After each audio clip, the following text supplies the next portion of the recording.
What's going on, boys? Smelly Jelly here, and as of recording this, we're about less than a week away from seeing Scream 6. Super excited for that release. It's been a pretty light year for horror so far. Nothing too crazy or stand out, nothing that has a lot of wow factor, but I'm hoping after the release of Scream 6, things really get moving. It gets the ball rolling. Yeah, I know we have a slew of announcements and upcoming movies, so I'm excited for what's to come. But until then, I just wanted to have fun. It being March and all, St. Patrick's Day month, I wanted to start my Leprechaun-a-Thon. I've only seen the first two movies. I will be rewatching them, but basically, we're just going to go over all the Leprechaun movies, 1, 2, 3, 4, In the Hood, Back to the Hood, Origins, and Returns, and we're going to just briefly go over them. I'll give my opinion on them, and just have fun with the Warwick Davis spectacle. Anyways, let's get started. Now, before we get into each individual film and all the details and whatnot, I wanted to do a brief introduction and overall summary on the franchise as a whole. The franchise was created by Mark Jones in the early 90s. The first two films were blessed with a theatrical release, but because of a box office bomb and poor performance from the second movie, the rest of the franchise was unfortunately kind of shifted gears towards the home video and shot-for-TV market. All films do follow a similar plot structure. We have a leprechaun named Lubden Butowski. He is played by Warwick Davis in most of the films. Anyways, this leprechaun is on the hunt for his gold that was taken by his not-so-lucky victims. Warwick Davis, you might know him from Star Wars, Harry Potter, and Willow, to name a few films. The franchise has shifted studios multiple times, from Trimark Pictures to Lionsgate to WWE Studios, all the way to the Sci-Fi Channel, where they still play all the films every St. Patrick's Day. Anyways, let's get into the first Leprechaun movie. Now, a quick little heads up before I get started. Leprechaun 1 will be the only film without a post-watch reaction, as this rewatch was viewed, as all movies should be, with a friend. In the past, I never really cared for the franchise as a whole. I'd always tell myself, I'll just watch the first two movies and leave it at that. They always just came off as lukewarm and honestly uninteresting, but after rewatching the first one, I've definitely warmed up to seeing Davis and his shenanigans so far. There's still some faults, mainly in the dry exchanges of dialogue for some of the earlier character moments of the movie, but it still has that early 90s camp that should be expected from this franchise. The core rules and lore of the franchise are set in the first film. The leprechaun is on the hunt for his gold that's usually in the hands of unlucky and sometimes greedy victims. He says most of his dialogue in cheesy and charming at the same time one-liners, and he must shine any shoes that come his way. We get to see Jennifer Aniston in one of her first movie roles as a sassy and no funny business final girl, along with Mark Holton playing a lovable idiot Ozzy, who apparently will make a return for Leprechaun Returns. It's a pretty dumb watch, but a fun one nonetheless, and it's a lighter, less graphic example of early, pre-Scream era 90s horror. What's going on, boys? I just got done rewatching Leprechaun 2. I am in the comfort of my family room.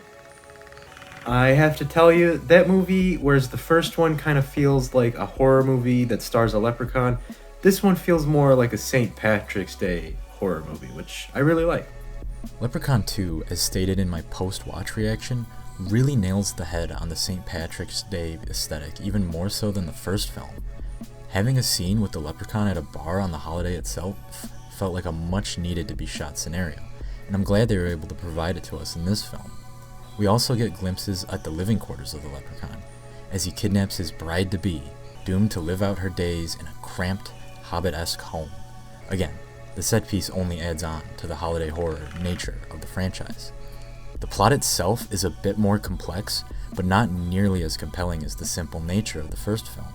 I personally did not care for the build-up and direction they went with, particularly with the final act. It felt very rushed and lazy.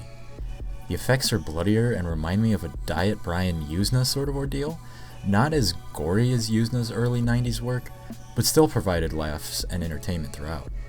This film, like many horror franchise follow-up sequels, is very samey, and although I enjoyed a good portion of that, take it as you will.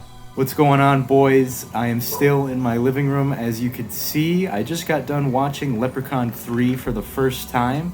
That one was definitely the zaniest one yet, but I really enjoyed the special effects and the characters were pretty memorable. solid entry into the Leprechaun franchise. This one is probably my favorite entry so far. In Leprechaun 3, we get to see Lubden make his way onto the streets of Las Vegas, and it makes for a fantastic location for a franchise like this one to take place in. Warwick's character shines in a city like Vegas, as he swindles more and more greedy victims with not only his gold, but a wish promised to those who possess it.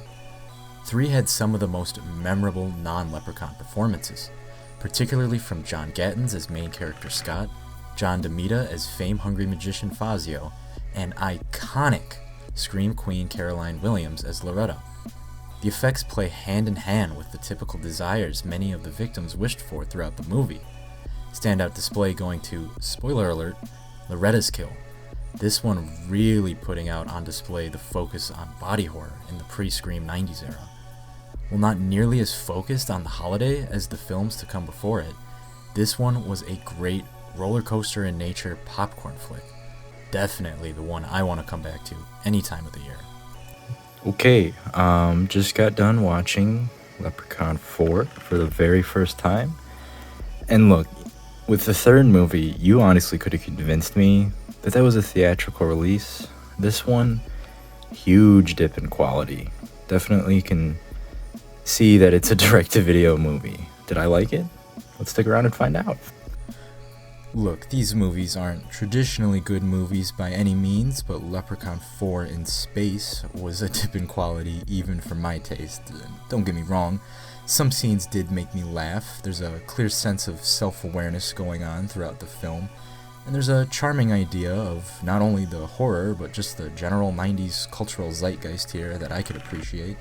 My issues come with it being almost too zany for me. The plot is very scatterbrained and almost difficult to keep up with. You really have to turn your brain off for this one and just focus what's on the screen. The acting is goofy and skit-like, which, again, it works sometimes, but other times it does have me rolling my eyes. No particular performances for this one. Even Warwick's was undercooked when compared to the other films. He barely even rhymes. I will say, it was pleasant seeing Miguel Nunez in this film as Styx. He was my favorite character in Friday the 13th, Part 5 as Demon, and Return of the Living Dead as Spider. He's really just a charming dude who always lands roles with awesome names. The effects, they were, fine sometimes. Other times they did heavily rely on that 90s CGI and have aged pretty poorly. Although that Cronenbergian-looking spider was pretty kick-ass.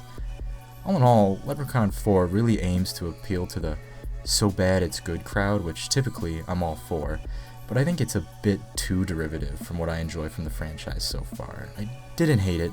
I didn't strongly dislike it even. It's fine, but I doubt I'll be rewatching it anytime soon. Okay, I just got done with my double feature for Leprechaun in the Hood, followed by Back to the Hood. One of them I really enjoyed, the other one, probably my least favorite entry yet. Stick around and find out.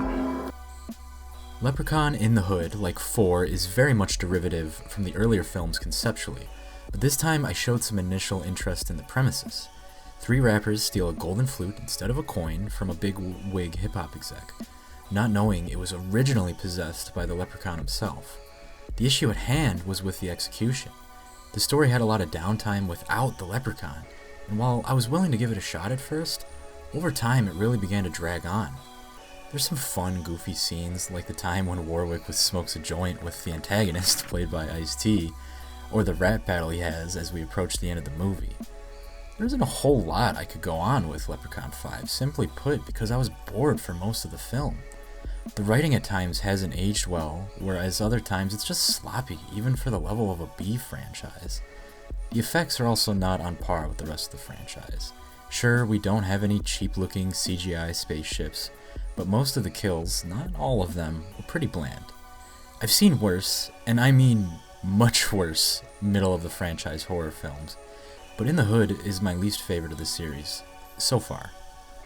Although a similar setting as Leprechaun 5, Leprechaun Back to the Hood keeps things bare bones and simple, and it works. The story goes back to the roots with our little Irish friend as he's on the hunt for his gold once again. Ooh, I'm beginning to rhyme like the Leprechaun. The plot isn't overcome too heavily by its setting, and for the sixth installment, we get a pretty basic, albeit fun, intense, and as expected, very cheesy slasher movie. I'd even argue this might be the most slashery Leprechaun movie so far. He gives his magic powers seen in the previous movies a break, and the kills are more raw and physical in this film. The characters, like slasher movies, are pretty one-dimensional, but have some funny and entertaining moments to move the film forwards. Warwick gets a new stylish look for the film, and unlike the previous film, his screen time feels warranted and just right. It doesn't try to reinvent the wheel, and I'm okay with that. Although this movie is rather bittersweet, as this would be Warwick's last feature in a Leprechaun movie. I also would have been keen on seeing the other pitches they had for the sixth entry, a film at Venice Beach, a spring break theme filmed, and the notoriously shut down by Tony Todd Leprechaun vs. Candyman movie. Probably a smart move by the legend himself. I really have to cover the first Candyman in the future. All that said, I'm happy with this entry. Is it dumb? Oh yeah. Is the franchise itself dumb so far? Absolutely, and I'm enjoying the ride.